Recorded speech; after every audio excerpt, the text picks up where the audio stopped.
아, 네. 이 영상은 굉장히 준비 없이 두서가 없을 거예요, 내용이. 그래서 좀 지루할 수도 있는데, 다만 제 영상을 거의 정도 가다시피 하는 분이라면 보시는 게 좋을 거예요.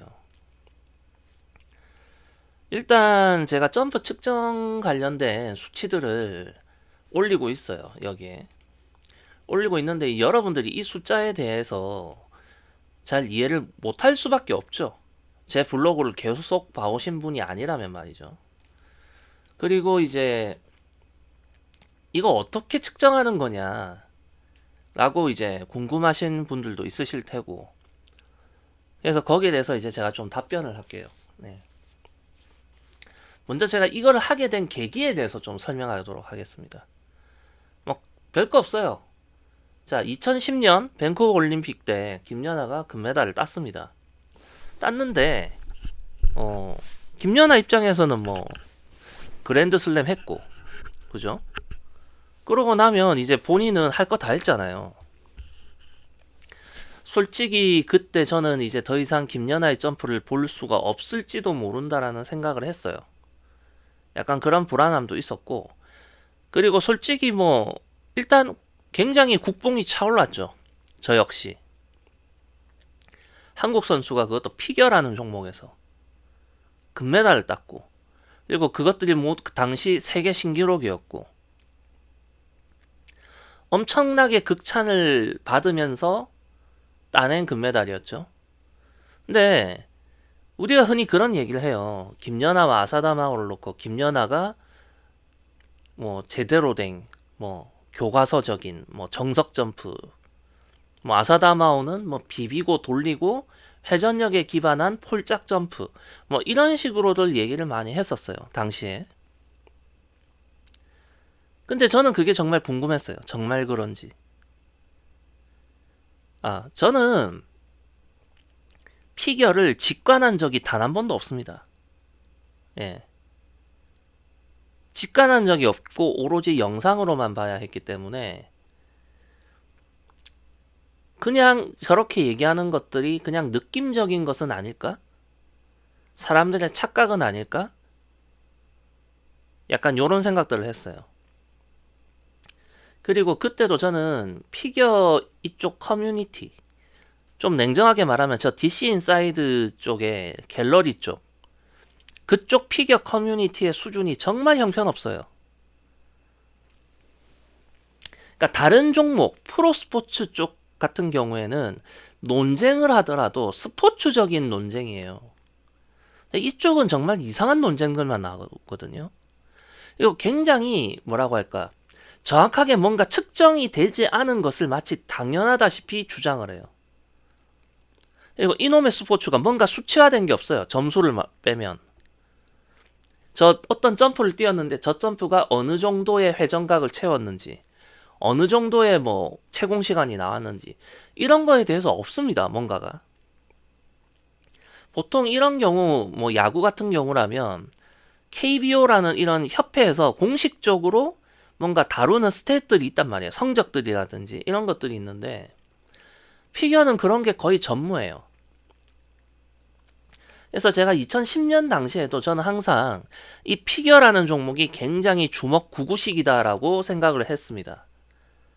간단하게 말하면 이 스포츠 종목 자체가 타 프로 스포츠 인기 종목에 비해서 수준이 떨어졌어요. 팬들의 수준이 가장 떨어졌어요. 그 중에서도. 그래서 저는 이거를 수치화하고 싶었죠.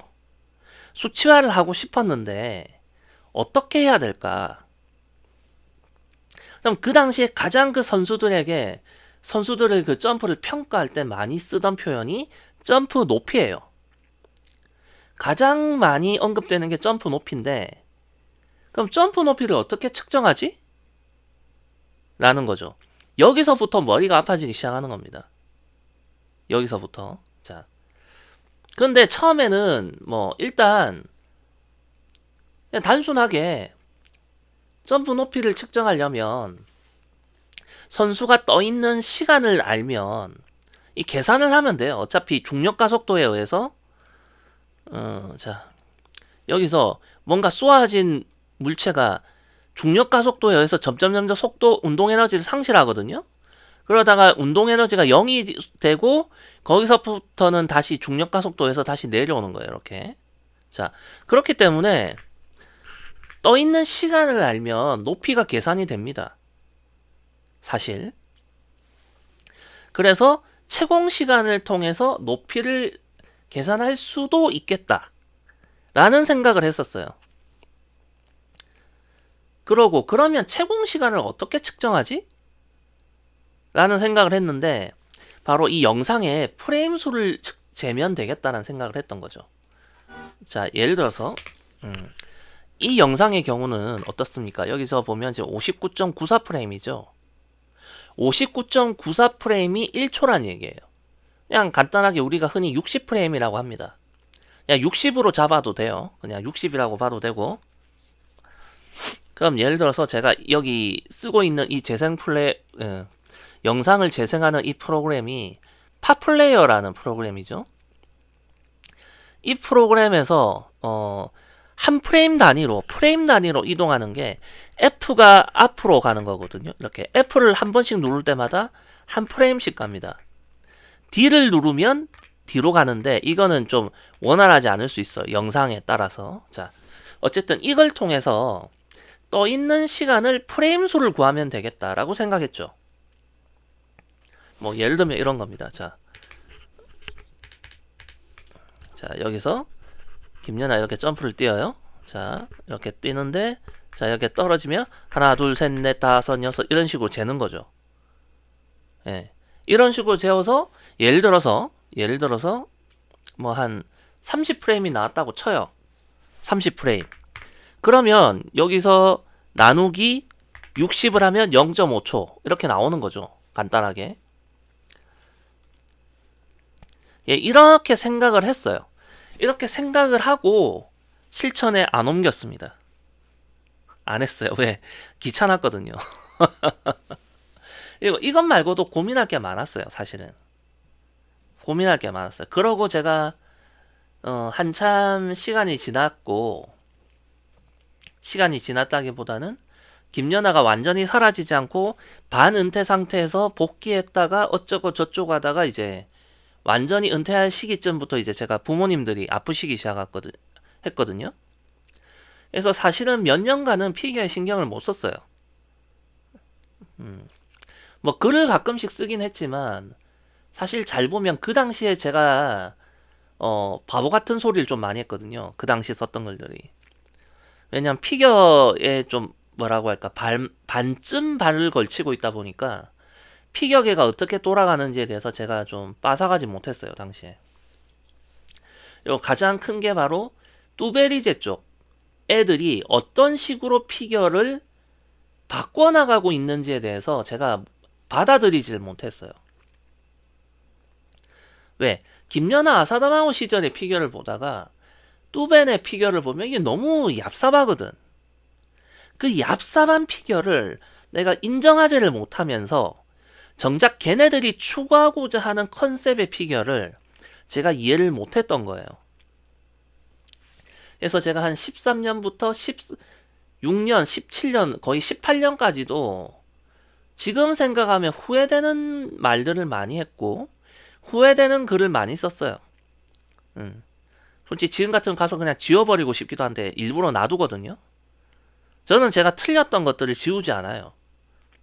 저 때는 내가 틀렸었다 라는 걸 약간의 증거처럼 남겨두는 사람이죠.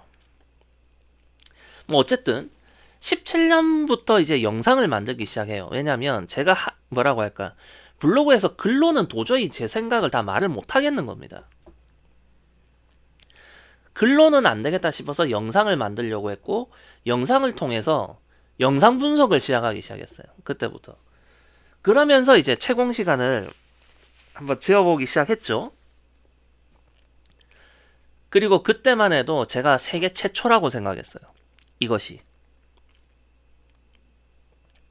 2017년에. 그런데 제가 이렇게 채공 시간을 측정해서 올리고 하다 보니까 누군가가 댓글을 다는 겁니다. 이거 다른 분 블로그에서 봤어요. 이러는 거야. 아니 뭐? 씨부라 진짜. 내가 최초인 줄 알았는데 다른 사람 블로그에 이미 이런 게 올라왔대. 알고 봤더니 그 뭐 대학 교수 블로거가 있었죠. 피겨 스케이트 블로그를 하던 사람 중에 대학 교수라고 하면 거의 그 사람이잖아요, 그죠? 근데 그 사람 글을 가보니까 해외 커뮤니티에서 그런 게 올라왔었던 거예요. 해외 피겨 커뮤니티에 채공 시간을 통해서 점프 높이를 구하는 걸 이미 글이 올라와 있었던 거야. 젠장. 저는 솔직하게 제가 세계 최초일 줄 알았어요, 당시에.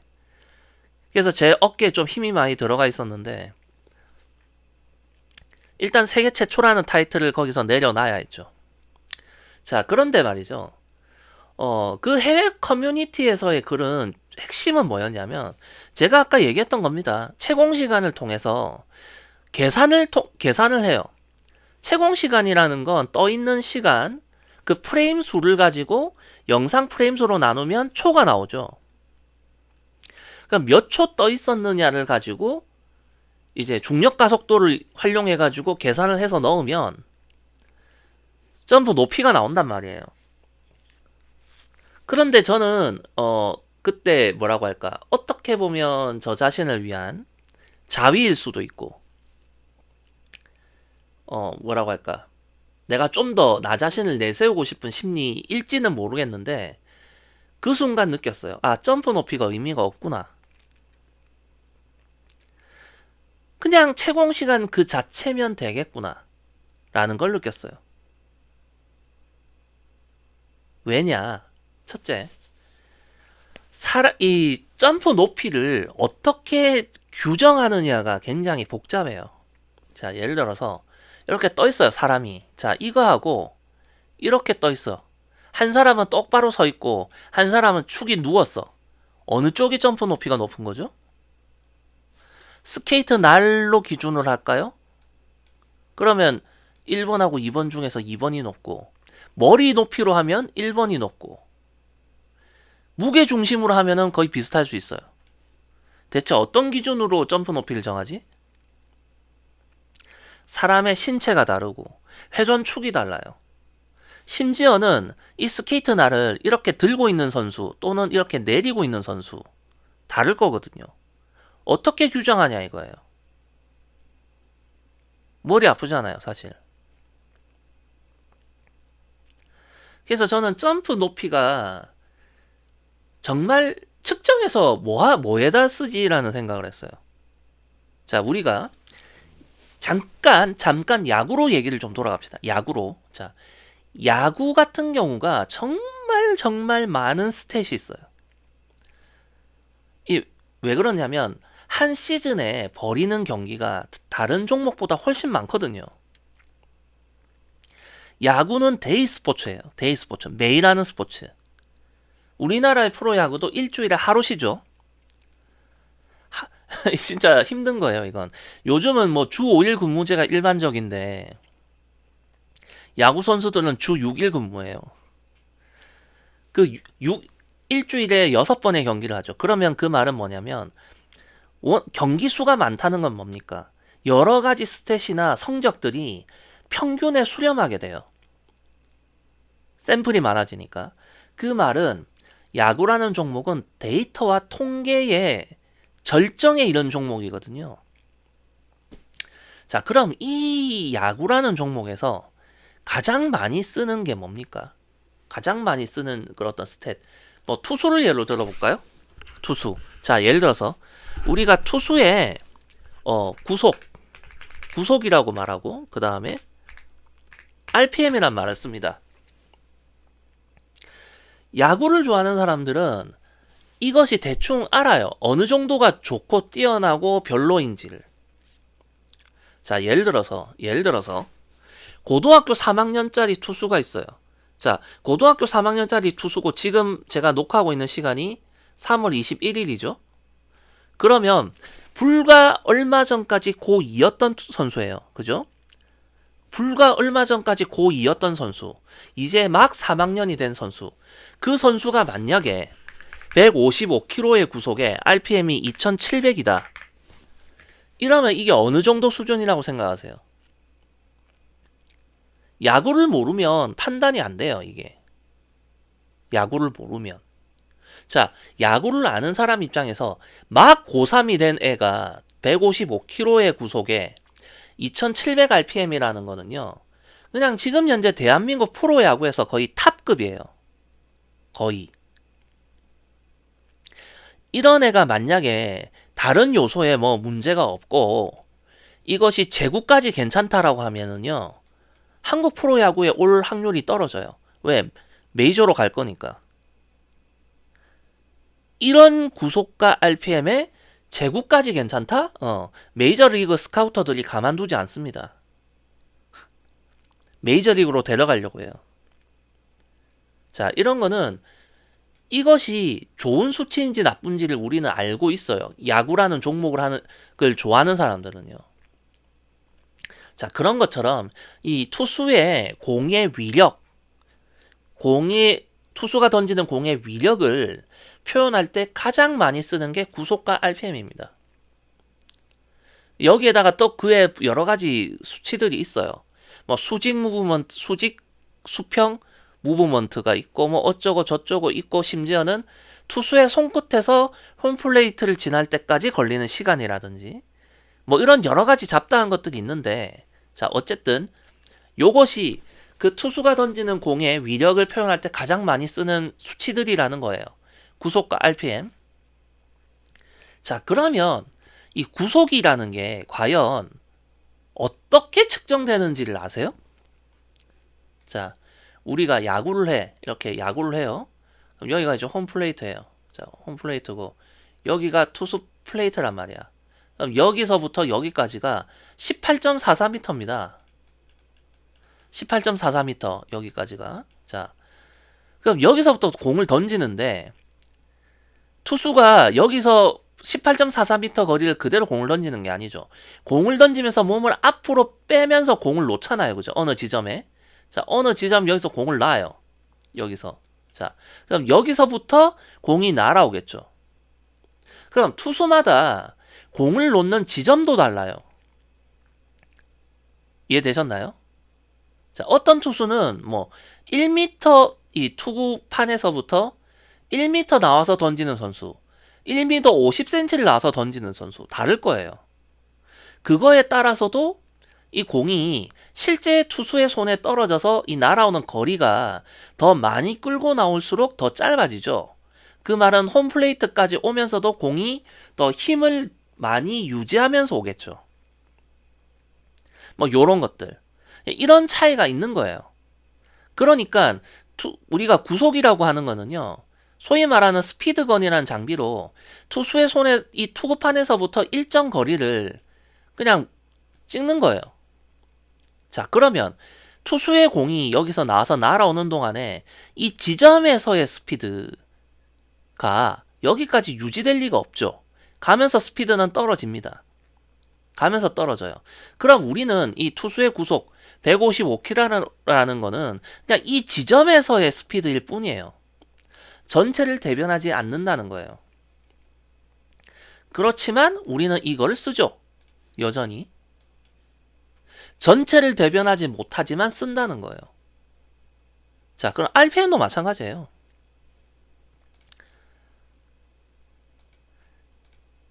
어쨌든 이런 식으로 전체를 대변하지 않지만 이런 숫자들을 의미 있게 쓴다는 거는 이것이 전체를 대변하지 않더라도 이 투수의 공의 위력을 설명하는데 충분히 쓸모가 있었다라는 얘기죠.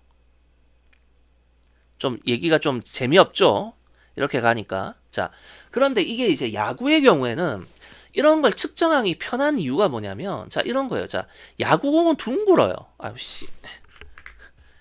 어디 갔냐? 자, 야구공은 둥글거든요. 자.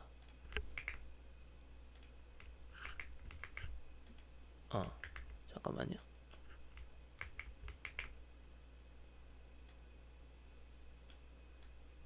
자, 야구공은 둥글단 말이에요.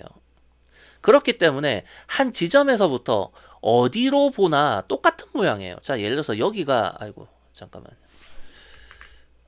여기가 요렇게 돼 있든 이렇게 돼 있든 똑같아요.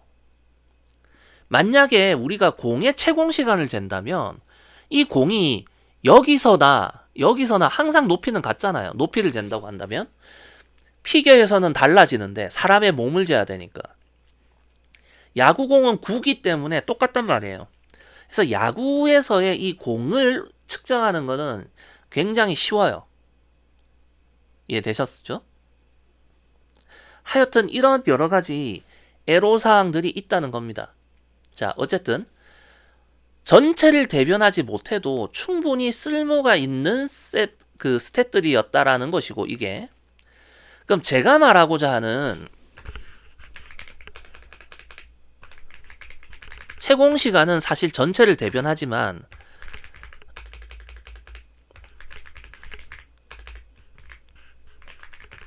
이 두 번째 회전 소요 프레임은 전체를 대변 못하죠.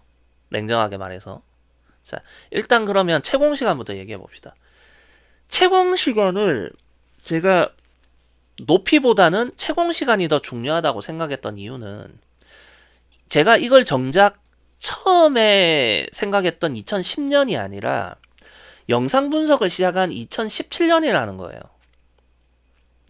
2010년이었다면 저는 분명히 프레임 수를 통해서 채공 시간을 측정하고 이걸 가지고 수식 계산을 통해서 높이를 알아내려고 했을 거예요. 그러나 영상 분석을 시작하고 난 이후에 저는 점프 높이는 중요하지 않아요. 왜? 점프 높이가 같다 해도 채공 시간은 다를 수 있거든요. 이거는 좀 복잡하게 들어가야 되니까 패스하고, 점프 높이가 직접적으로 특정 점프에 얼마만큼 효과를 미치는지에 대해서 직접적인 숫자가 아니에요. 자, 예를 들어서 3회전 러처를 뛰는데 가장 직접적인 수치는요, 얼마나 오래 떠 있고 그 떠 있는 시간 동안에 3회전을 채울 수 있을 만큼 빨리 돌 수 있느냐거든요. 그럼 직접적으로 영향을 주는 게 채공 시간인데 왜 굳이 채공 시간을 구하고 나서 그걸 다시 점프 높이를 구하는 뻘짓을 해야 되냐 이거예요. 제가 하고 싶은 얘기는. 그래서 저는 그냥 채공 시간을 구하는 것이 오히려 더 직접적이다 라고 판단을 내렸고 채공 시간만 구하기 시작했어요. 물론 여기도 실제 들어가면 선수들마다 뛰는 방식이 굉장히 달라요. 이제 한번 살짝 실전에 들어가 볼까? 자,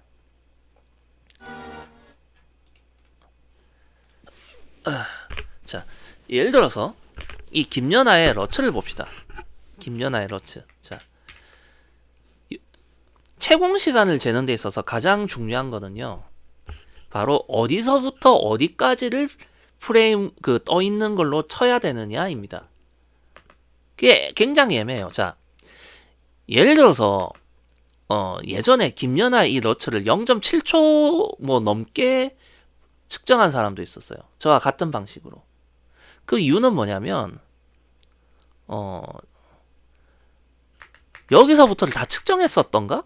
아마 그랬을 거예요. 아마 어느 지점까지 측정하고 어느 지점까지를 끊느냐, 이게 굉장히 중요해요. 자, 그러면 저의 경우는 어떻게 된 거냐면 먼저 처음에 김연아의 점프를 관찰했죠. 자, 처음에 관찰했는데 대략 지금 아직까지는 붙어 있잖아요. 그죠? 이거 무릎이 굽혀져 있다는 건 뭡니까? 도약력이 아직도 완전히 끝난 게 아니란 얘기예요. 힘이 다 발산되지 않았다는 것이고, 그래서 요 정도.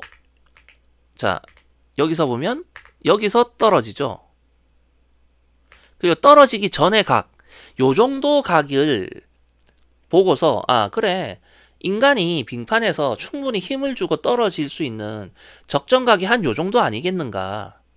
요 정도. 대략 그냥 눈대중으로요. 눈대중으로. 이 정도겠구나. 대략 이 정도. 네. 그러면 여기 시점부터 내려올 때도 내려올 때도 요 정도로 보자. 약간 요렇게 시작했던 거죠. 즉 뭐냐면 이 기준은 애초에 김연아의 점프에 맞춰져 있었던 기준이에요. 예. 김연아에게 맞춰져 있던 기준. 자, 그래서 이거를 측정을 해보면 어떻게 되느냐면, 자, 여기서 보면 한 프레임을 딱 넘기잖아요. 그죠? 딱 넘기면 이 뒤꿈치가 확 올라가는 건 아니에요. 내가 이 발끝을 뗐죠, 빙판에서. 그죠? 자, 그러면 이 부분은 고민해야 돼요. 왜? 여기서부터, 잠깐만요. 자, 여기서 이 한 프레임을 순수하게 하나의 온전한 채공 시간의 한 프레임으로 볼 것인가, 안 볼 것인가. 여기서 고민을 해야 되거든요. 자, 그리고 실상 제가 원하는 거는 여기서부터 이거가 아니고요. 실상은 여기서부터예요. 제가 생각하는 건 이 각에서부터 떨어져야 되기 때문에 여기서부터인데 여기서 발 뒤꿈치가 올라갔죠. 그죠? 이거 상승했어요. 그런데 여전히 떨어지진 않았단 말이죠. 그래서 저는 이런 거를 반프레임 처리하는 거예요. 어차피 60프레임 영상이거든요. 60프레임. 오차는 발생할 수밖에 없어요. 오차는 발생할 수 없기 때문에 이런 거를 반프레임 처리하면서 오차를 좀 줄이자라는 개념으로 가는 거죠. 그 다음에 여기서 가면 이거 뭐 이런 식으로 이렇게 계산하는 겁니다. 예를 들면 가볼게요. 자, 네. 방금 여기서 이 부분을 반프레임 처리할 거예요. 반프레임. 하나, 둘, 셋, 넷, 다여, 일곱, 여덟, 아홉, 열. 하나, 둘, 셋, 넷, 다여, 일곱, 여덟, 아홉, 열. 하나, 둘, 셋, 넷, 다여, 일곱, 여덟, 아홉, 열. 하나, 둘, 셋, 넷, 다섯, 여섯, 일곱, 여덟, 아홉. 아홉인데 거의 다 왔죠? 아홉, 열. 열 했는데 이게 내려왔잖아요. 그죠? 이 각보다 확 내려왔죠? 그럼 열은 아니란 말이에요. 이게. 그죠? 40프레임은 아니에요. 한 39. 39에서 그 앞에 있었던 반 프레임 정도. 그럼 대략 그 정도거든요. 그러면 자, 이거를 39 나누기 60을 하면 0.65고요. 39.5 나누기 60을 하면 0.658이 나오는 거예요. 그래서 저는 이거를 0.65에서 0.66 사이 이렇게 표현할 때도 있고 0.66 마이너스라고 표현할 때도 있어요. 그러니까 0.66보다는 좀 낮은 값이다. 이런 식으로. 예. 이런 식으로 채공 시간을 재는 거죠. 예. 그리고 이 당시만 해도 뭐라고 할까? 제가 회전 소요 프레임을 안 쟀어요.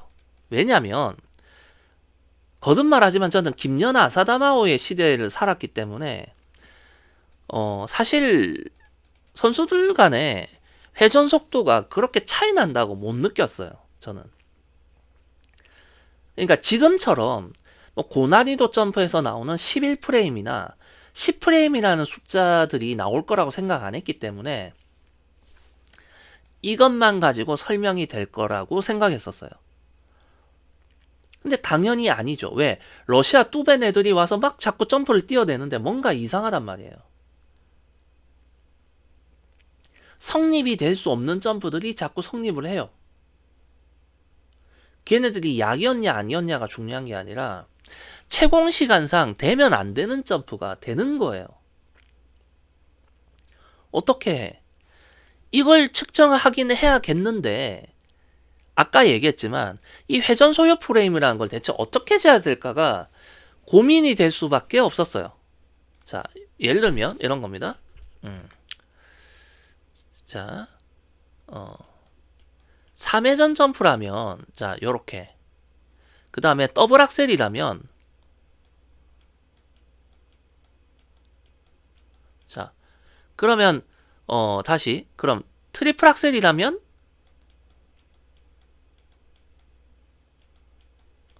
이렇게 있죠. 그럼 쿼드라면 이런 구간이 있을 거예요. 그죠? 자, 일단 점프라는 게 처음 뛰고 나서 이건 3회전이고 이게 2.5회전이죠. 이거는 3.5회전이고요. 이건 4회전이고요. 자, 여기 첫 번째 1회전 구간은 도약 과정이 포함되잖아요. 도약 과정이. 그럼 여기를 재는 것은 의미가 없다고 생각했어요. 그다음 여기를 재는 건 착지 과정이 포함돼요. 그래서 제가 처음 생각했던 건 이것이 포함되지 않는 여기를 재야겠다라는 거였죠. 그래서 트리플 악셀이나 쿼드를 잴 때 여기를 재냐 여기를 재냐 고민을 하다가 저는 이 구간을 재기로 했던 거예요. 요 구간을. 자, 그래서 이것이 지금까지 제가 여러분한테 말해왔던 스탯이기도 합니다. 다시 한번 그럼 이 김연아의 경우를 한번 예를 들어 볼게요. 자, 이 경우에 자 러츠의 경우를 한번 봅시다. 자, 이게 1회전을 했죠. 여기서 하나 둘 셋 넷 다여 일곱 여덟 아홉 열 하나 둘 셋 안 돌았죠. 넷 하면은 살짝 넘어간단 말이에요. 살짝. 예. 그래서 제가 이거를 14 마이너스 정도로 본단 말이에요. 이걸 14 마이너스 정도. 한 13.5에서 14 사이 정도. 이해되셨죠? 자, 그러면 이런 식으로 측정을 했어요. 했고, 근데 여기서 이제 문제가 발생합니다. 왜냐면, 자, 이거 같은 경우만 하더라도 첫 번째 한 회전을 빼고죠. 이건 1.5회전을 빼고죠. 이건 2회전을 빼고예요. 근데 여기는 반 회전을 빼고란 말이야. 이 더블 악셀이. 그래서 이런 것들이 이제 제가 고민이 되기 시작하는 겁니다. 고민이. 자, 그리고 이 얘기를 지금 해야 되나 모르겠는데, 자, 제가 신지아의 트리플 악셀 예상 소요 프레임을 제가 한번 말한 적 있죠. 신지아가 트리플 악셀을 띄려고 한다면 11프레임일 거라고 대략. 아니, 그러니까 11프레임이 가능하다고 했죠, 제가. 그것의 근거가 뭐였냐면 11프레임을 띄고 있는 시마다마오가 하고 그 점프 그것이 비슷하다라는 거였죠. 그리고 제가 지금까지 측정했을 때 이 선수들이 말이죠. 이것부터 얘기해야 되겠네. 자, 선수들이 필요 이상의 높이로 점프를 높게 뛰잖아요. 그러니까 예를 들어서 자, 김연아의 트리플 살코를 한번 볼까요? 자, 김연아의 트리플 살코를 보면 네, 김연아의 트리플 살코가 뭐 필요 이상으로 높게 뛰어서 일부러 느리게 돌고의 과정이 없죠. 이 과정은. 그죠? 자, 그러면 김연아의 트리플 살코 회전 소요 프레임은 얼마냐? 하나, 둘, 셋, 넷, 다여, 일곱, 여덟, 아홉, 열, 하나, 둘, 셋이란 말이에요. 대략 13프레임이거든요. 왼쪽 다리 점프예요. 그죠? 왼쪽 다리 점프에서 13프레임인데 김연아의 이거 같은 경우를 보면 일단 뭐냐면 김연아는 더블 악셀을 트살보다 훨씬 크게 뛰거든요. 예를 들어서 트살 같은 경우는 이게 0.5초 근처인데 힘을 빼고 뛰는 더블 악셀조차도 0.5초는 넘어요. 즉 이렇다는 말은 뭡니까?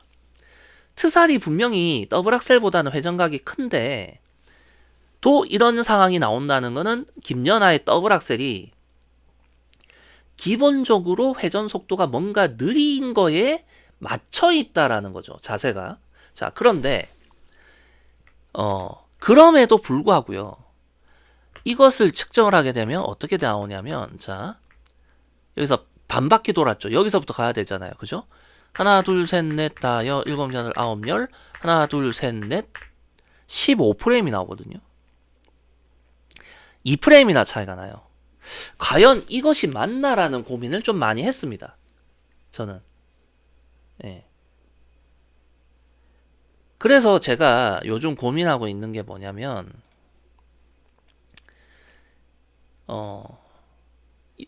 처음에 트리플과 트리플 악셀을 측정할 때는 도약 과정과 착지 과정이 빠지는 프레임을 측정해야 되니까 여기를 측정했고 트리플 악셀도 여기를 측정했단 말이죠. 쿼드도 여기 측정했어요. 즉 그러다 보니까 기준을 어디에 뒀냐면 끝에서 두 번째 회전이라고 제가 정의를 했었어요. 그러다 보니 더블 악셀에서 여기를 측정했던 거죠. 헌데 잘 생각해보면 착지 과정에서 점프 높이가 굉장히 높게 뛰어서 공중에서 착지 과정에 미리 자세를 풀면서 떨어지지 않는 한은 이 구간에서도 문제가 없다라는 거였어요. 이 좀 어렵죠, 내용이 좀 짜증나게. 자, 그러니까 여기 마지막 1회전에서의 반회전 정도의 앞부분은 착지 과정이 포함되지 않는다는 거예요.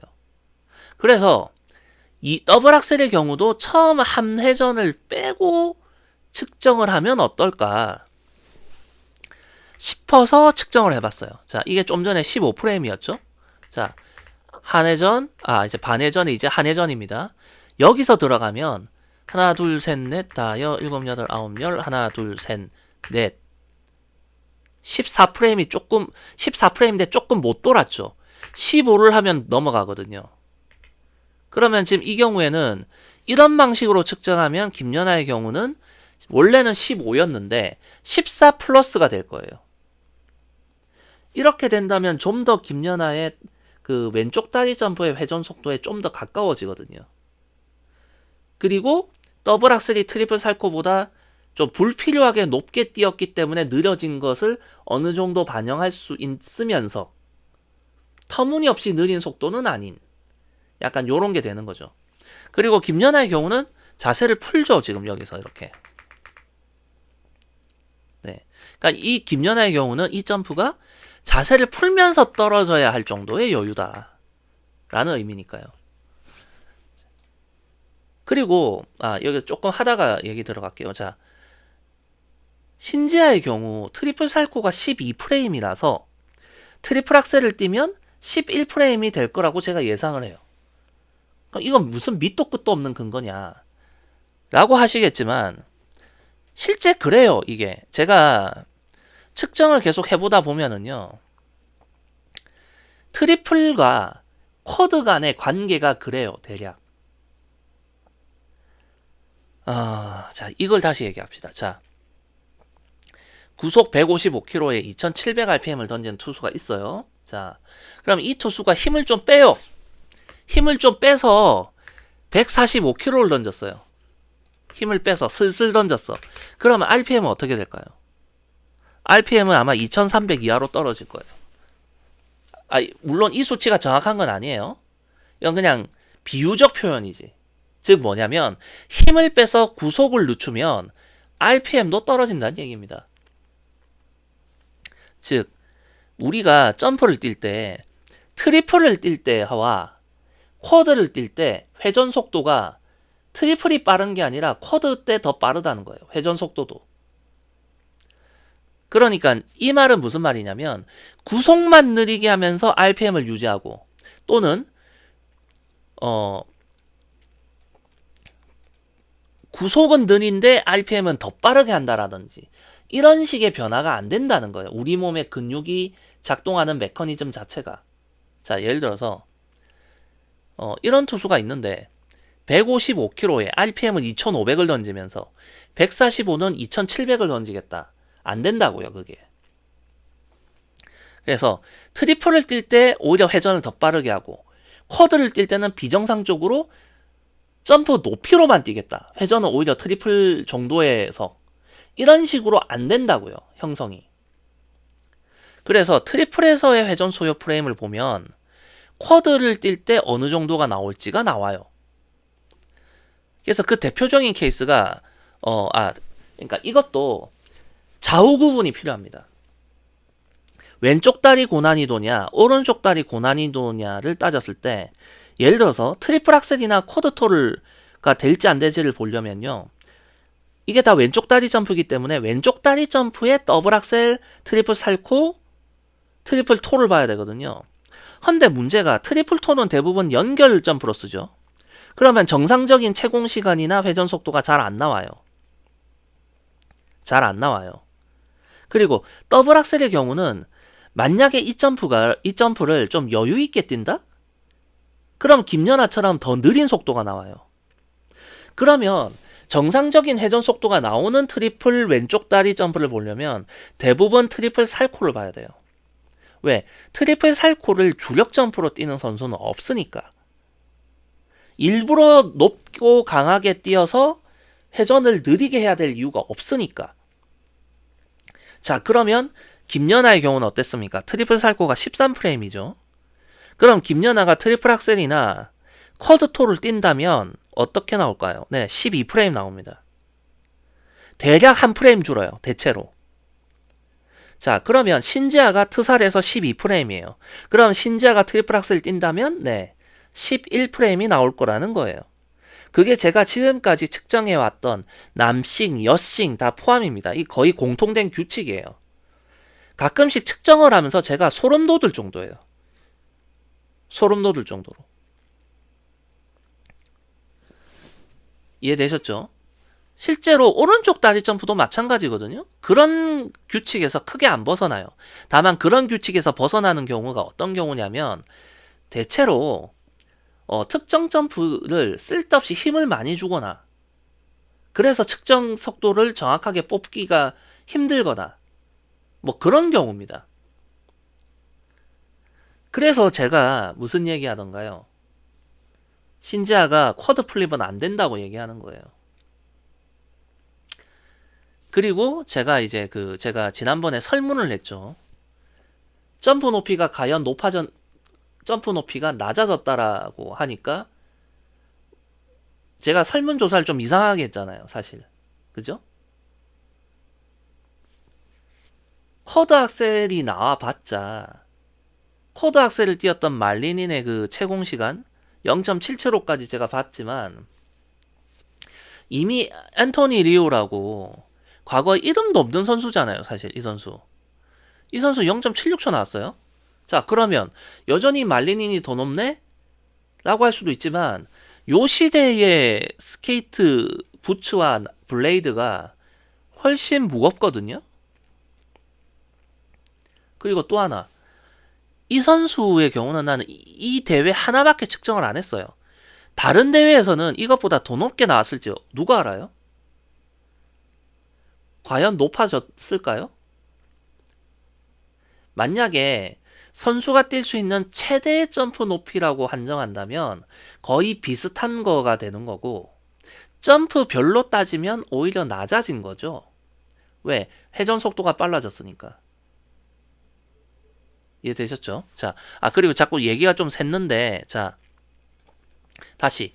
더블 악셀의 경우가 문제가 되기 때문에 도약하고 나서 1회전 D를 측정한다라고 회전 속도를 재는 방식을 바꾼다면 어떻게 되느냐?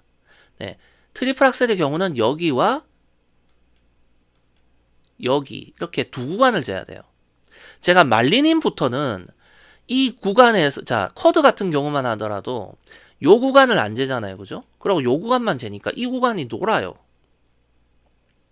이게 왜 문제가 되냐면 이것만으로도 샘플 값으로는 쓸 수 있어요. 다만 이 선수가 얼마나 공중 자세에서 자세를 빨리 잡아서 이 구간 못지않게 이 구간에서도 회전 속도를 냈느냐를 알 수가 없거든요.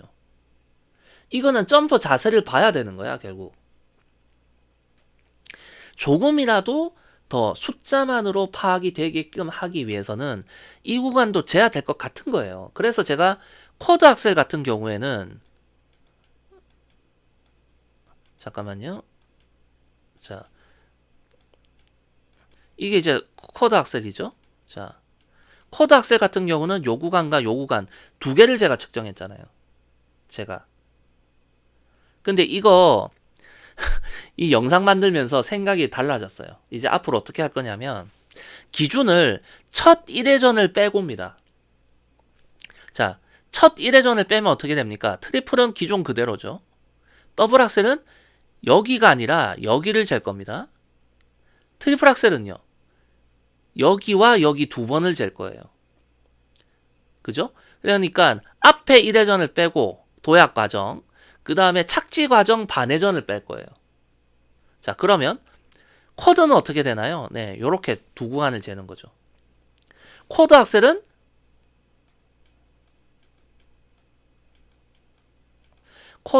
세 구간을 잴 겁니다. 앞으로는 바꿀 거예요. 제가 지금 이거 측정해 놓은 거 이거 어떻게 수정하지? 어쨌든 뭐 바꿀 거예요. 앞으로는 바꿔 나가든지 바꿔서 낼 겁니다. 자, 그렇게 됐을 때 이제 신재하의 경우를 좀 볼까요? 신재하의 경우. 자, 신재하의 경우를 좀 봅시다. 결국 이 얘기는 그 부분 때문에 한 얘기예요. 자, 일단 어디 갔노? 동계 청소년 올림픽에서 자, 신재하의 자, 신재하의 프리를 한번 볼까요? 자, 여기서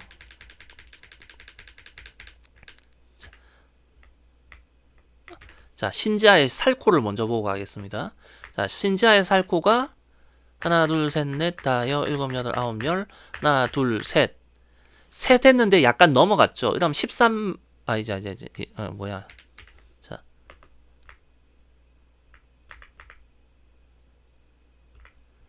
하나, 둘, 셋, 넷, 다, 여, 일곱, 여덟, 아홉, 열. 하나, 둘. 네, 거의 12프레임이거든요.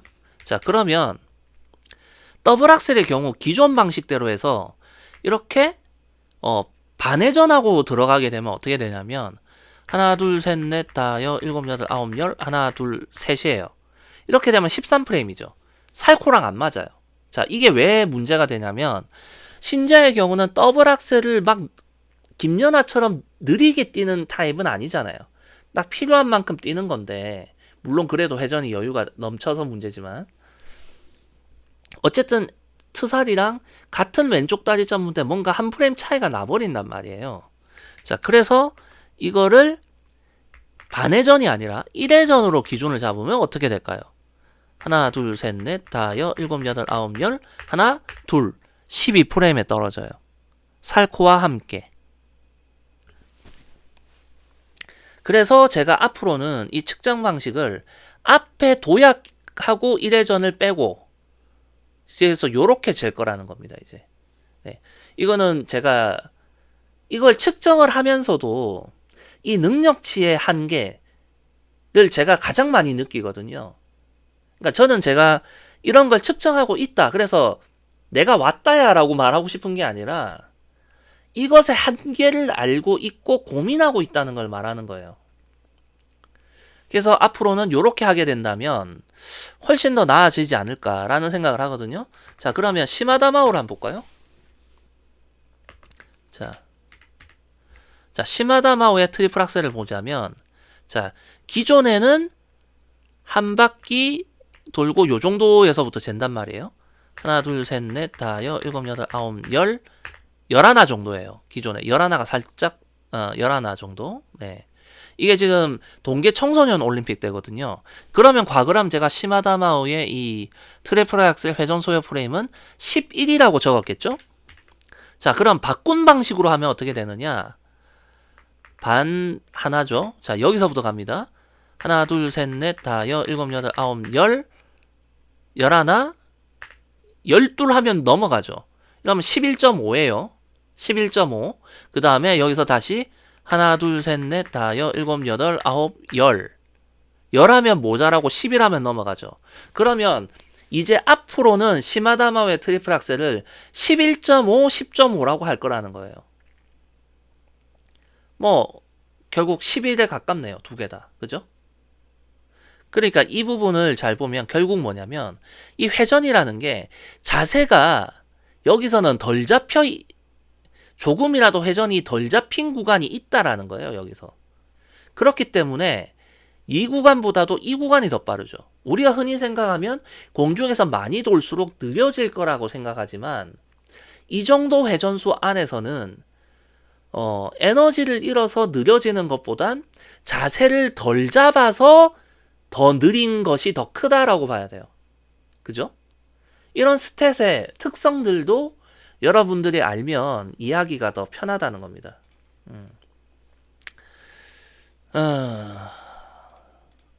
그리고 또 뭘 하나, 맞다. 자, 여기서 보면, 네, 지금 커드톤데 한 바퀴 돌았고, 여기서부터 가면, 하나, 둘, 셋, 넷, 다, 여, 일곱, 여덟, 아홉, 열, 하나, 둘, 셋. 네, 지금 시마다마오의 커드토에 이 구간이 13프레임 나왔죠? 그죠? 자, 그러면 그 다음 프레임은 하나, 둘, 셋, 넷, 다, 여, 일곱, 여덟, 아홉, 열, 열하나. 11프레임이죠. 자, 이 말은 뭐냐면 지금 여기가 13인데 여기는 11이에요. 차이가 많이 나죠, 지금? 잠깐, 내가 맞게 쟀나? 예, 확인을 한 게 아니라서. 하나, 둘, 셋, 넷, 다, 여, 일곱, 여덟, 아홉, 열. 하나, 둘, 셋. 셋 하니까 좀 넘어가네. 13 마이너스 정도겠네요. 자, 그러면 새로운 방식으로 하면 예전에는 그냥 11이라고 하고 퉁쳤을 텐데 지금은 13 마이너스 11이에요. 자, 이 말은 뭡니까? 이 구간과 이 구간에서의 숫자 차이가 크죠? 그죠? 이걸 가지고도 이 선수가 자세를 얼마나 빨리 잡았냐, 늦게 잡았냐라고 숫자만으로 판단할 수 있다는 겁니다. 새로운 방식으로 하면. 예. 자, 그러고 뭘 할 거냐면 주니어 월드를 한번 볼게요. 잠깐만요. 주니어 월드. 네, 자, 주니어 월드에서의 시마다 마오 프리를 한번 볼게요. 자, 아까 시마다 마오의 트리플 악셀은 어땠습니까? 트리플 악셀은 11.5, 10.5였죠. 자, 그럼 요 경우 같은 경우는 가봅시다. 자, 기존대로만 하면 어떻게 됩니까? 자, 여기서 가면 자, 여기서 가면 하나, 둘, 셋, 넷, 다, 여, 일곱, 여덟, 아홉, 열, 열하나. 열하나 하니까 좀 넘어가죠. 그럼 11 마이너스. 11 마이너스예요. 중간은 아닌 것 같고 11프레임 좀 안 된다. 그럼 한 10.7이나 8 정도 줄 수 있을 거예요. 과거 기준으로 하면. 자, 그럼 세 방식으로 하게 되면 하나 여기서부터 가니까 하나 둘 셋 넷 다 여 일곱 여덟 아홉 열 하나 하니까 좀 모자라죠. 둘 하면 많이 넘어가고 그러면 11 플러스 될 거고 하나 둘 셋 넷 다 여 일곱 여덟 아홉 열 열하나 그러면 11 플러스 그 다음에 11 정도 되겠네요. 그렇게 따지면 이것이 생각보다 회전 속도는 빠르지 않았네요. 지난 그 동계 청소년 올림픽에 비해서. 그죠? 네.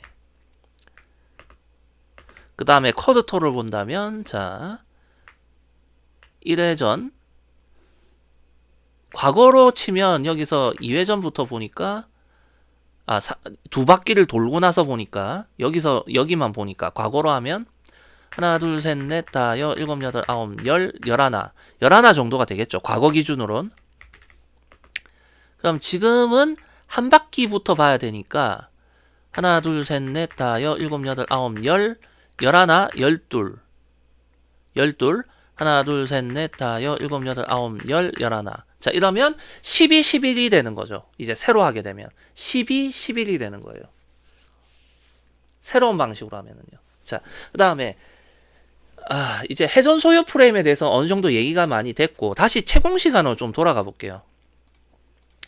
자, 김연아의 경우는 이 점프를 측정하기가 참 편해요. 왜냐면 제가 시작했던 이 측정 방식 자체가 김연아를 기준으로 하다 보니까 그렇고요. 근데 문제가 뭐냐면 이제 비비는 선수예요. 예를 들면 신지아. 자, 이거는 동계 청소년 올림픽 때 영상인데 이게 지금 네 번째 점프인 플립이란 말이에요. 자, 이 플립을 제가 한번 측정을 해볼게요. 대략. 참고로 이 측정이라는 게 채공 시간 측정할 때 있잖아요. 이게 잴 때마다 저도 값이 달라지기도 하거든요. 일단 채공 시간이라든지 이런 걸 잴 때 가장 애로사항이 뭐냐면 화질이 좋은 동영상이 있어야 됩니다. 화질이 좋은. 그리고 비트레이트가 높아야 되고 고프레임이어야 하며 중간중간 죽은 프레임이 없어야 돼요. 온전한 영상이어야 된다는 얘기죠. 자, 일단 그리고 또 하나가 이거 이 얘기는 좀 하고 가야겠네.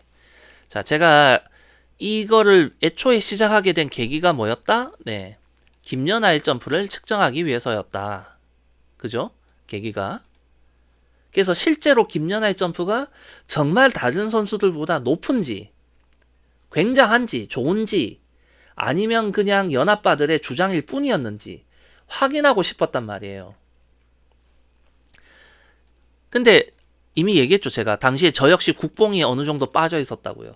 그게 없을 수가 없어요. 한국 사람으로서. 그래서 저도 모르게 김연아의 점프의 수치를요, 조금씩 좋은 쪽으로 해석하려고 하는 그런 게 있었어요, 저한테. 그러다 보니 은연중에 룻변형 스타일 선수들의 측정치를요, 조금씩 깠어요. 아니, 깠다기보단 내가 그러고 있더라고. 어느 순간 보니까. 그러니까 김연아에게 맞춰져 있는 기준이다 보니까 다른 선수들, 비비는 선수들, 돌리는 선수들에게 굉장히 불리하게 작용하더라라는 거죠. 그래서 그 부분에 대해서 제가 나름 여러 번 걸쳐서 보정을 해왔어요. 제가 측정하는 방식에서도요. 이런 얘기를 하는 건 다 이유가 있어요. 예. 자, 신자의 플립을 한번 측정해 보면, 자, 신자의 경우는 이 날이 흐릿해서 진짜 자, 지금 여기서 토가 닿고 나서 발 뒤꿈치가 돌아가잖아요. 그죠?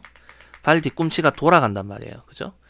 그러고 나서부터 여기 지금 얼핏 안 보이는데, 과거라면 어떻게 했냐면 여기서부터 영상이 너무 구린데 안 되겠다. 자, 어떻게 하지? 잠시만요. 네, 어쩔 수 없네. 발리아바 걸 좀 가져왔습니다. 왜냐면 이 영상이 러시아 직캠러의 건데 얘 영상이 화질이 좋거든요. 화질이 좋아, 화질이. 자, 점프를 뛸 때, 자, 이렇게 날을 돌리잖아요. 그죠? 자, 59.94, 60프레임 영상이고요. 자, 날을 돌리죠. 날을 이렇게 돌린단 말이에요. 그죠? 자, 그럼 이 시점, 어느 시점부터 그 채공 시간에 포함해야 될까? 이 각이면 제가 인정하는 각이거든요. 그죠? 그래서 한 프레임을 딱 넘겼어요. 예. 그럼 이 프레임을 온전한 하나의 프레임으로 보느냐, 반 프레임 치느냐, 이런 거에서부터 시작을 해야 돼요, 사실은. 즉, 과거의 경우라면 전 이거를 무조건적으로 날이 이게 아니라 만약에 발끝을 있잖아요. 자, 김연아의 경우는 요 정도에서부터 떨어지기 때문에 이 정도에서 치면 되는데, 만약에 이 상태에서 이렇게 갔다면 어떡할까요? 과거에는 이 과정에서도요, 프레임으로 안 쳤어요, 제가. 그러다 보니까 비비는 선수들의 측정치가 굉장히 나빴죠. 손해를 보는 거예요. 손해를. 자, 그러면 지금은 어떻게 하냐면, 자, 요 상태에서 떨어지지 않고 여기까지 갔다 라고 한다면, 이거에서부터 요 발뒤꿈치가 가는 이 구간을요, 반프레임 처리를 해요. 여기서부터 여기까지 진행되는 각각의 구간을 반프레임 정도 처리를 하거나, 아니면은 그냥 경우에 따라서 발뒤꿈치가 올라가는 속도가 빠르면 이 구간도 한 프레임 온전하게 쳐주기도 합니다. 제가 왜 이렇게 보정을 해 나갔냐면, 방법을 수정했냐면, 그래야 설명이 돼요. 이 상황이. 그러니까 뭐 이런 겁니다. 그러니까 천동설에서 지동설로 바뀔 때 주요한 이유 중에 하나가, 천동설로는 당시에 있었던 여러 가지 천문 현상이 설명이 안 됐거든요. 근데 지동설의 경우에는 설명이 되는 거예요. 그런 것처럼, 그러니까 이런 부분들이 칼로 뭔가 딱 자르듯이 명확한 기준을 들이대기가 참 힘든 영역이에요. 이런 애매한 구간들이. 그래서 이런 부분들은 제가 뭐라고 할까, 왜 반프레임 처리를 하고 하느냐, 어차피 정확한 측정을 할 수 없어요. 공도 아니고, 그죠? 선수들이 뛰는 자세가 똑같은 것도 아니고, 발끝을 어떻게 쓰느냐도 다 다르고. 그래서 다른 부분들을 부수적인 요소로 남겨두는 거죠, 제가. 그리고 반프레임씩 끊어가게 되면 오차도 반으로 줄거든요. 오차도 반으로 줄어서 오차를 최대한 줄이자라는 그런 의도에서 하기 시작하는 겁니다. 이런 걸. 힘드네. 이런 거 설명하려니까. 자, 어쨌든 그러면 지금 어디 갔노? 네, 요걸 한번 측정하자면 자, 여기서 요 구간. 네, 여기서 들었잖아요. 그죠? 자, 들었다는 건 뭐예요? 이 구간에서 추가적인 도약력을 줄 수는 없었다. 그러면 이 구간에서 이거를 온전하게 하나를 치는 거예요. 그럼 하나, 둘, 셋, 넷, 다, 일곱, 여덟, 아홉, 열. 하나, 둘, 셋, 넷, 다, 일곱, 여덟, 아홉, 열. 하나, 둘, 셋, 넷, 다, 일곱, 여덟, 아홉, 열. 하나, 둘, 셋, 넷, 다, 일곱, 여덟, 아홉. 이러면 이게 한, 잠깐만요. 이게 지금, 다시 가야겠다. 네. 하나, 둘, 셋, 넷, 다, 일곱, 여덟, 아홉, 열. 하나, 둘, 셋, 넷, 다, 일곱, 여덟, 아홉, 열. 넷, 다, 일곱, 여덟, 아홉, 열. 하나, 둘, 셋, 넷, 다, 일곱, 여덟, 아홉. 아홉이잖아요. 그죠? 근데 아홉인데 살짝 작죠? 제가 말했던 것보단. 제가 말했던 요것보단 좀 작죠? 살짝. 그럼 여기서 반 프레임을 빼는 거예요. 그럼 38.5.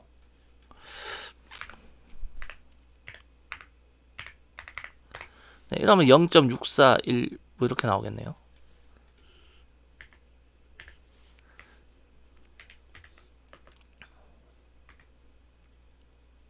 자, 그럼 이게 뭐냐? 네, 이게 쿼드 살코예요. 쿼드 살코. 자, 그러고 쿼드 살코의 회전 소요 프레임은 어떻게 되냐면 여기가 한 바퀴니까 하나, 둘, 셋, 넷, 다, 일곱, 여덟, 아홉, 열. 하나, 둘. 둘인데 조금 넘어갔죠? 이러면 12 마이너스. 12 마이너스. 여기가 12 마이너스. 그 다음에 하나, 둘, 셋, 넷, 다, 일곱, 여덟, 아홉, 열. 열인데 모자라죠. 11이면 넘어가고요. 그러면 어떻습니까? 이거는 10 플러스죠. 자, 그러면 12 마이너스 10 플러스. 그러면 한 2프레임 약간 안 되게 차이가 나죠. 이 구간과 이 구간이. 그죠?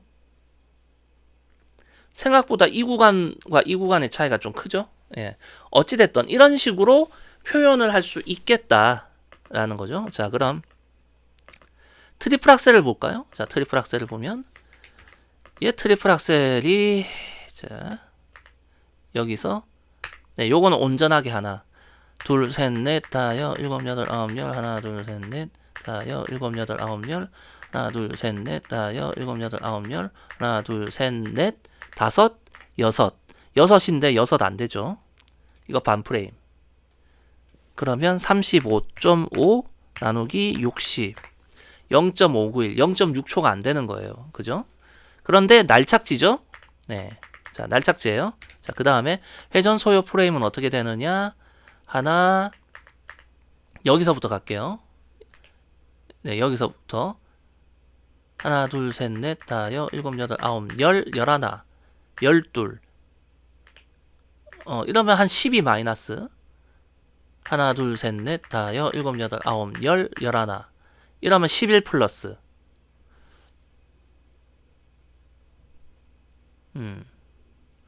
비슷하네요. 아까 커드 살코랑. 아니지. 커드 살코에 비해서 이 구간, 여기는 아까 10 플러스였잖아요. 커드 살코는. 근데 트리플 악셀은 여기가 11 플러스인 거 보니까 트리플 악셀에서 회전 속도가 조금 적게 나오네요. 보니까. 근데 제가 지금까지 측정해왔던 걸로 보면은 대략 맞아요. 이게 값이. 그러니까 0.59초에 결국 기존대로 측정한다면 여기서 재는 거잖아요. 그죠? 하나, 둘, 셋, 넷, 다, 일곱, 여덟, 아홉, 열, 열하나. 열하나가 조금 안 되죠. 그죠? 그러니까 이 값만 표현하는 것보다는 이렇게 두 구간에서 표현하는 게 낫겠다라는 거. 근데 확실히 요 구간에 비해서는 이 구간이 느린 걸 보니까 이 반회전을 포함하면서 회전 속도가 좀 더 느려진 구간을 포함하는 건 맞네요. 네. 어쨌든 대략 설명은 된다라는 거죠. 예. 0.59초에 11프레임 근처면 회전 채워질 수 있습니다. 그리고 자 이제 그럼 지금까지 얘기했던 요거는 뭐냐? 메인 스탯이에요. 메인 스탯. 그러니까 주 스탯. 주 측정 그러니까 그냥 주 스탯이라고 할게요. 자.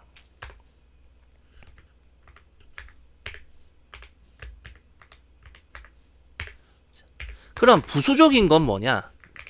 보조 스탯 1. 도약시 회전각. 여러분들이 말하는 선회전 2.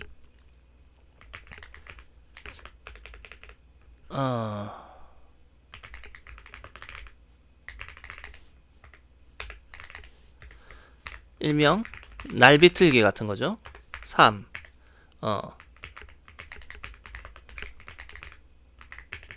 4. 착지 스킬. 요렇게 나눌 수가 있는 겁니다. 자, 똑같은 스탯이라도 누구는 회전을 채우고 누구는 회전을 못 채우죠. 그건 이제 도약 시에 회전각을 누가 더 먹고 착지할 때 회전각을 누가 더 먹느냐, 또는 날착지냐 토착지냐에 따라서 회전각이나 이런 게 굉장히 달라집니다. 심지어 자, 회전 소요 프레임이 같다고 전제하고 요 보조 스탯이 달라지면은요, 필요 채공 시간이 0.05초 이상도 차이가 나요. 자, 예를 들어서 한유가 2017년에 로스텔레콤 대회에서 쿼드러츠를 띄웠어요.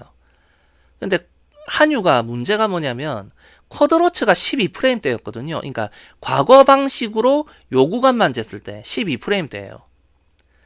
네이든체는 11프레임이죠.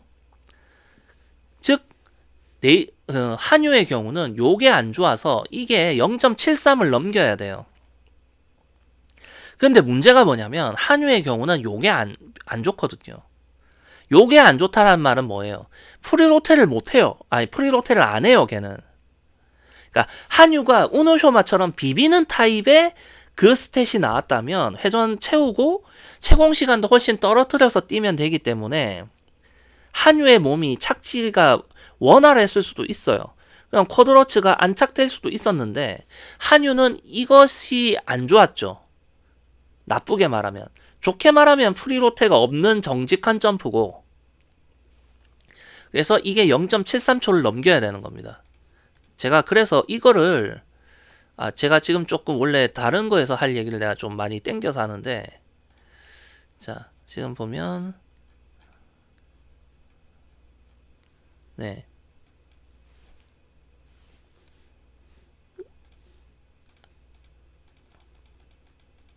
그래서 제가 지금 한유와 우노쇼마의 차이를 예를 드는 거예요. 만약에 한유가 요것도 잘 먹고 요것도 잘 먹고 요것도 잘 먹는다, 0.68m로 내려갑니다. 필요 채공 시간 0.66초에도 가능할 수 있어요. 아니다, 0.66초는 좀 오바난가? 한 0.67 이하에도 가능할 수 있어요. 그렇기 때문에 이것만 보면 되는 게 아니라 이것은 단순하게 숫자만으로 판단할 수 있는 요소라고 봐야 되고, 점프를 관찰해야지 알 수 있는 요소가 이 보조 스탯이에요. 자, 그럼 여기서 이제 응용을 들어가면, 자, 제가 그동안 쭉 봐왔던 저의 경험을 봤을 때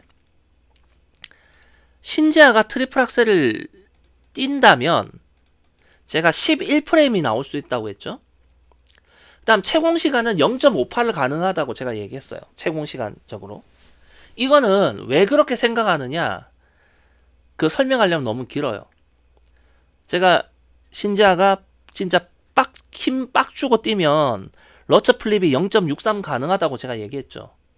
주니어 월드에서 실제 나왔죠. 그냥 제 경험을 믿어주세요. 그거는. 자, 신지아가 0.58에 11프레임 나올 수 있다고 했어요. 자, 그러면 신지아가 트리플 악셀을 무조건 뛰어야 하느냐? 그게 애매해요. 저는 스탯적으로는 시마다 마오의 트리플 악셀보다 떨어지지 않는다고 생각을 하거든요. 스탯상 요거는. 문제는 이거예요. 문제는, 자, 신지아의 경우는 지금 현재 더블 악셀에서 이걸 안 줘요, 잘. 왜? 어차피 회전이 지금 남아서 문제거든요. 지금 신지아의 경우는 회전이 좋으니까 회전각이 넘어가서 지금 이 6시 진행 방향에 6시를 침범해서 지금 문제잖아요. 제가 그동안 얘기해왔던 게 무슨 말인지 이해하셨죠? 제 영상 계속 봐오신 분이라면. 그렇기 때문에 지금 더블 악셀을 뛸 때 이것도 일부러 안 먹어요. 더블 악셀 때는 요것도 예전보다 적게 하려고 노력하는 게 보이거든요. 자, 그럼 신지아가 0.58초에 11프레임이 나왔다. 그런데 이거를 시마다마오처럼 준다. 이것도 한다. 그 다음에 날착지 쓴다. 그럼 회전 채웁니다. 유형보다 잘 채울 거예요. 유형이 좋았을 때보다도 좋을 거예요. 문제는 이제 요거의 문제지. 날이 크로스로 떨어졌을 때 그거를 발뒤꿈치가 잘 돌아가면서 착지를 해내느냐. 그 부분에 있어서 시마다마오하고 현격한 차이가 있어요. 냉정하게 말하면. 그러니까 이런 문제가 있는 거죠. 그러니까 저는 이 짓을 정말 여러 번 해왔기 때문에 수치를 예상하는 건 예상이 돼. 그러나 제가 선수를 직접 지도해 본 게 아니고 또 하나 제 생각대로 신지아에게 악셀을 띄게 할 수 없잖아요. 제가 신지아 코치가 아니니까. 그러니까 신지아가 트리플 악셀을 띈다면 일단 이거가 최우선이거든요. 날착지는 지금도 잘 하니까. 날착지 하자고 하면 하겠죠. 근데 문제는 더블 악셀 뛸 때 이게 습관이 안 돼 있단 말이에요. 이게 1번이 잘 안 돼 있어서 이거에서 먹는 회전각이 부족할 거예요. 그럼 이걸로 채운다 하더라도 네, 요게 좀 의문이고, 그러니까 이런 여러 가지 상황들을 봤을 때 제가 신지아에게 할 수 있는 얘기, 수치적으로는 스탯은 된다. 스탯은 돼. 나머지가 될 수 있느냐? 장담 못 한다죠. 이해되셨죠? 무슨 말인지? 그래서 제가 해라고 안 하는 겁니다. 제가 날착지냐 토착지냐 가지고 제가 영상 만들었을 때 신지아에게도 이렇게 해라고 안 하잖아요. 제가 두 가지 방식을 얘기했죠. 그죠? 그것처럼 이 경우에 근데 그 경우에는 그래도 방법 제시라도 했단 말이에요. 이 경우는 내가 해야 돼라고 말을 못하지. 왜냐면 설사 신지아가 트리플 악셀 뛴다고 했을 때 내가 생각하는 것처럼 뛰지 않을 가능성이 높거든요. 왜? 현재 GTM에 있잖아요. 그죠? GTM 코치들이 과연 내가 생각하는 것처럼 생각을 할까? 신지아가 트리플 악셀을 뛰려면 일단 이거부터 해결해야 되는데 내가 보기에. 근데 이 부분에 있어서 얼마나 손을 보면서 들어갈까? 이거를 손을 안 보면서 스텝만 나온다? 그러면 유형골 나기 쉽거든요. 항상 불안한 트리플 악셀. 예. 그 다음에 이 부분에 대한 고민이 없다면, 그 다음에 이걸 한다면 머리가 아파지는 거죠. 네, 조만간 다룰 건데 쌍둥이들이 이것까지 하면 얼마나 좋을까? 쌍둥이들이 이걸 하면 참 좋을 텐데 이걸 하고 있더라고.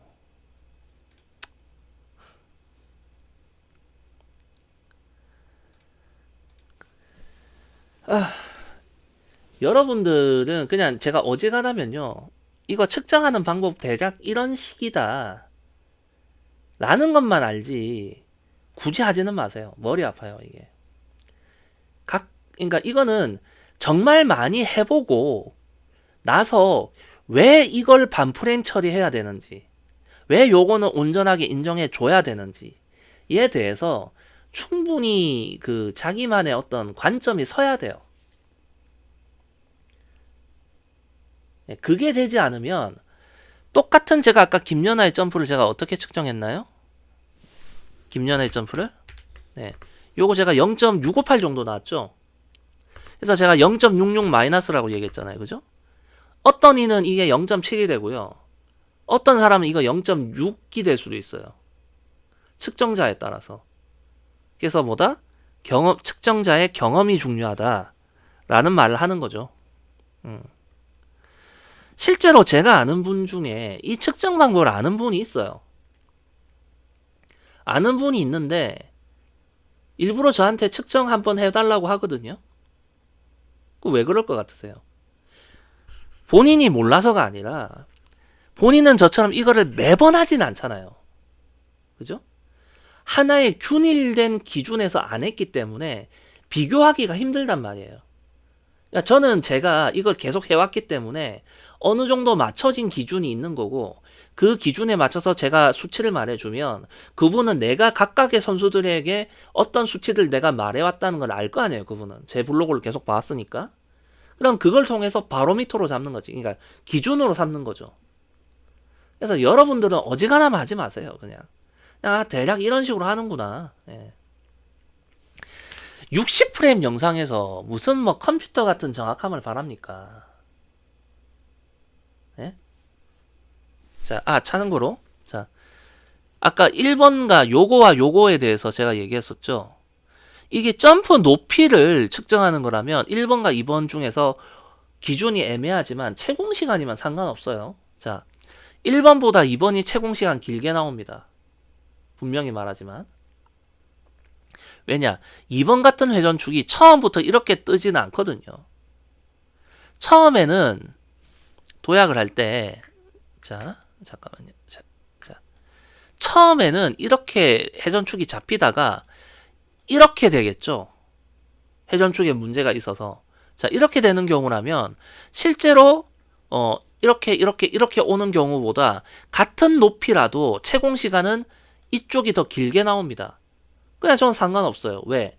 제가 채공시간을 측정하는 목적 자체가 회전을 채울 수 있는 요건이 되냐 안 되냐에 그것에 목적을 두고 측정하는 거기 때문에 높이가 중요한 게 아니란 거예요. 높이가 같아도 채공시간만 길면 돼요. 그냥 회전을 채울 수 있느냐 없느냐가 중요하니까. 이래서 이거를 측정하는 목적이 분명해야 돼요. 아휴, 너무 두서없이 1시간 16분을 끌었네요, 제가. 그러니까 이런 거는 제가 이 짓을 제가 2017년부터 했으니까 지금 횟수로 이제 만으로 7년 됐어요. 만으로 7년 됐는데 계속 해온 사람의 고민이 있는 겁니다. 어떻게 하면 이것이 좀 더 쓸만한 데이터가 되느냐. 쓸만한. 그래서 현장에서도 이걸 가지고 참고할 수 있는 스탯이 되느냐. 여기에 대한 고민이 있는 겁니다. 지루한 영상 보시느라 힘드셨죠? 일단 이번 영상은 이 정도로 하고요. 조만간 할 거는 이제 이 스탯들 적어놓은 것들 수정을 다시 다 하든지 회전 소요 프레임 적어놓은 거 이거 새 방식으로 바꾸든지 아니면 그 다음에 여싱들도 추가를 해야 되거든요. 여싱들도 추가를 한 다음에 왜 점프가 저는 낮아졌다고 얘기하는지 뭐 이미 이 영상을 보셨으면 대부분 답은 알았겠지만 영상 한번 진행을 해볼 거고 뭐 기회가 되면 월드를 하든지 말든지 할 건데 솔직히 저는 유영과 이혜인에 대해서는 좀 나준 상황이에요. 이 선수들에게 뭔가 지적질을 한다고 해서 나아질 수 있는 게 아니거든요. 그러니까 신지아가 아니에요, 얘네들은. 신지아는 그동안 그래도 성장 동력이 남아있던 애였고 이혜인하고 유영은 이제 솔직히 말해서 갑자기 내일 은퇴 발표를 해도 이상할 게 없어요.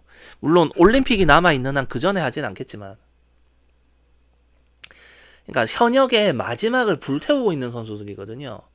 근데 솔직히 말하면 유영의 경우는 현역의 마지막을 불태운다기보다는 은퇴를 못해서 선수를 하고 있는 느낌이 들 정도니까 이런 선수에 대해서 내가 뭐 이게 문제 저게 문제 좀 그렇습니다. 그냥 그런 말 하기가 싫어요. 그래. 조만간 또 러시아애하고 쌍둥이하고 트리플 악셀 한번 비교 영상을 한번 또 만들 거예요. 제가 왜 쌍둥이가 날착지를 하면 좋겠다고 하는지 뭐 그런 것들.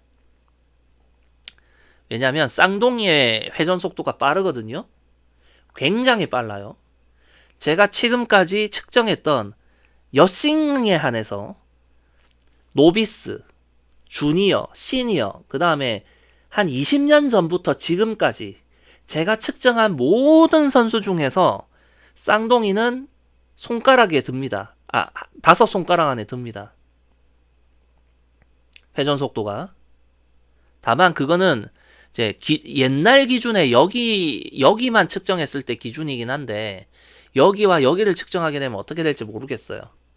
뭐 어쨌든 그렇기 때문에 회전 속도가 그만큼 빠르단 말이에요. 쌍둥이 회전 속도가. 그리고 점프 높이는 낮아요. 낮은 높이인데 회전 속도가 빠르다. 날착지하고 정말 시너지가 좋거든요. 근데 걔네들은 이걸 하고 있어요. 그래서 그런 부분도 한번 다뤄볼 거고.